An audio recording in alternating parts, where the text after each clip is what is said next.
여러분 안녕하세요. 미래정원의 일상입니다. 저 오늘 단단히 차려입고 낙선사로 향하고 있습니다. 새해 그 해돋이를 보기 위해서 매번 똑같이 뜨는 해이기도 하지만 올해는 더 의미가 깊고요. 올해는 좀 빌어야 될 게 많아서 꼭 그 해돋이를 보면서 좀 깊은 기도를 드려야 할 것 같아서 이렇게 갈 길을 나서고 있습니다. 지금 6시 10분이 되었는데 네네, 이렇게 새해 첫날 이른 아침 6시경에 낙산사 해수 가늠상을 향해 올라가고 있습니다.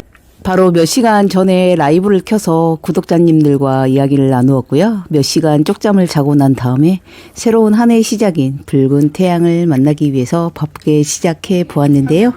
올라가서 향초에 불을 피웠어요.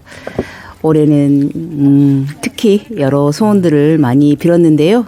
많은 분들은 해수 가늠상 아래에서 곡물 시주도 하고 삼배도 드리더라고요. 떠오르는 태양을 마주하면서 그래도 온몸에 핫팩을 붙여 더욱 따뜻했고요. 생각보다 온도가 낮지 않아서 기다리는 동안에 힘들지 않았습니다. 아버지에 관한 기도도 드렸는데 그 기도가 하늘에 닿는 게 좀 늦었나 봅니다.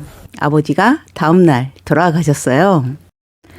그래서 이 영상을 이렇게 1월 1일 날 찍어와서 살짝 편집해서 바로 올려놓으려고 했는데 여의치가 않았습니다.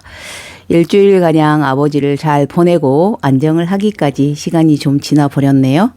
영상 말미에 신년에 아버지를 보낸 에필로그 넣어놓겠습니다. 2023년 올해는 아버지를 보내고 와서 이제 새해를 맞이한 기분입니다.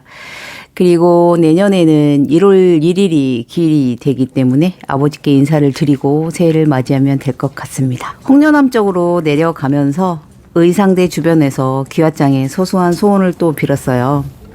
집 좀 팔게 해달라고 했고요.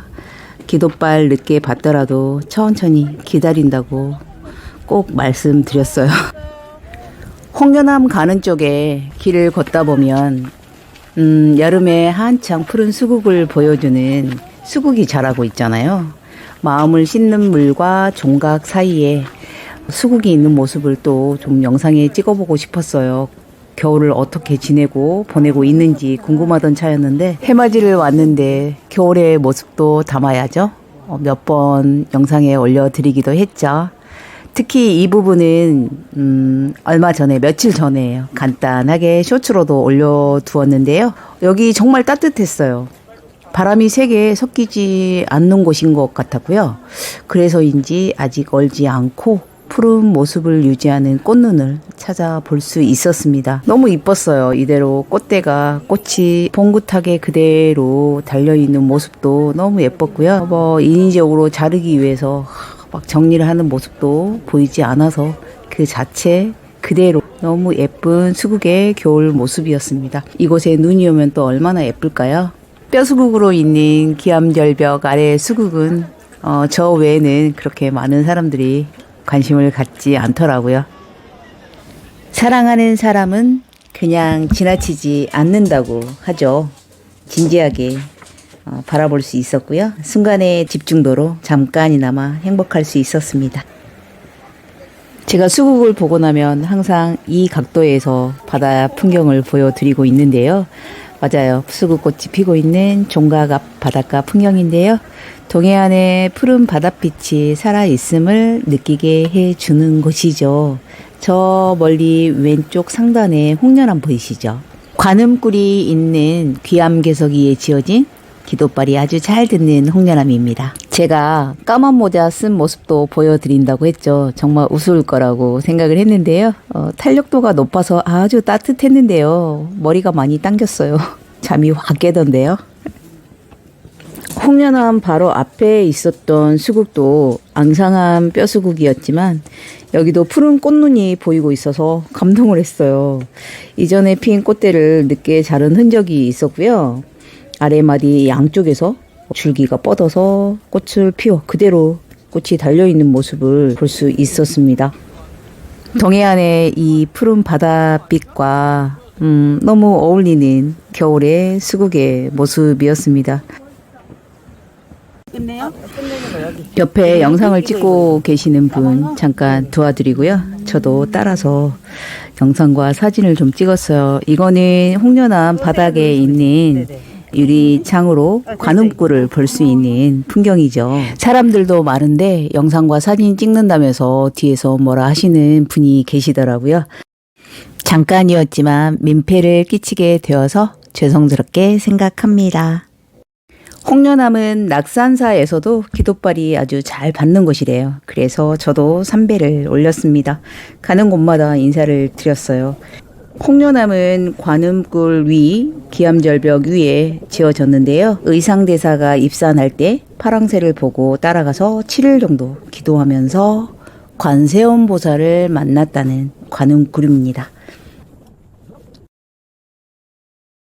1월 1일 해맞이를 하고 하루 종일 운전을 하며 집에 돌아왔습니다. 그리고 그 뒷날 또 운전대를 잡았는데요.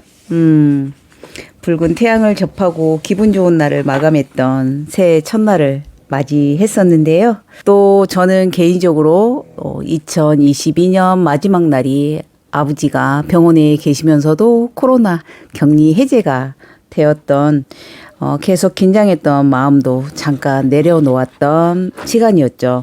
다행히 아버지도 이 시기를 잘 넘기고 있구나라고 생각할 즈음 바로 다음 날 아버지가 세상을 떠나게 될 줄은 몰랐습니다. 다행히 이렇게 이른 아침 병원 연락을 받고 달려가서 마지막 인사를 할 수 있었어요. 그날일 줄은 몰랐지만 엄마하고 큰언니가 아버지를 만나지 못했어요. 최근 일주일 정도 괜찮다고 했고 최악의 경우 2, 3일 정도는 괜찮다는 말을 들었거든요. 그래서 데리고 와서 아버지 임종 면회를 시켜주고 싶었는데 데리러 가는 도중에 돌아가셨다는 연락을 받았습니다. 눈물이 앞을 가리고 그래서 운전이 되지는 않더라고요. 오가면서 장례 준비를 해야 하니까 여기저기 전화를 하는 통에 슬픔도 잠시 누르고 있더라고요. 장례 기간 동안 아버지만을 바라보면서 아버지만을 생각하면서 아버지만을 불러보았던 시간이었습니다. 이번 장례식에서는 특이점이 하나 있었는데요. 도시에서는 볼 수 없는 노제 문화 풍경이에요. 아버지가 80 이상 땅을 밟았던 고향 마을에서 마을 친지 어르신들을 모시고 조문객들을 모시고 노제를 올렸어요.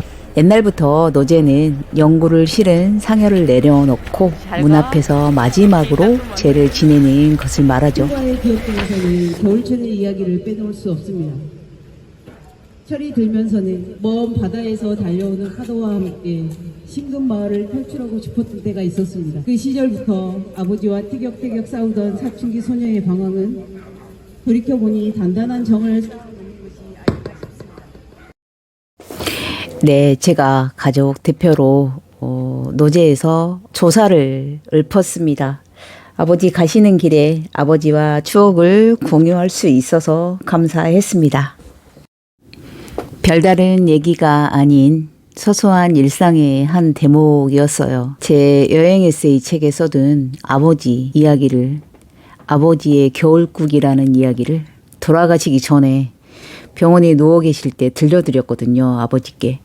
그 이야기를 또 많은 사람들과 공유를 하면 좋겠다 싶어서 약간 각색을 했습니다. 벌써 신년이 되었는데도 아버지 먼 길 배웅하느라 미래정원의 이야기 시작이 늦었습니다. 앞으로도 미래정원 지켜봐 주세요. 감사합니다.